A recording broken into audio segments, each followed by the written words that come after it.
Hi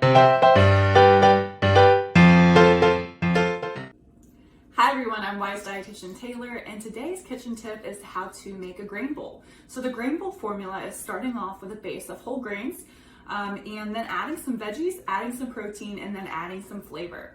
So I'm going to be doing a Greek or Mediterranean inspired grain bowl here, and so I have some cooked farro ready to go. You can also use some brown rice or quinoa, maybe whatever you have on hand, or even if you have some leftovers, this is a great way to use that up.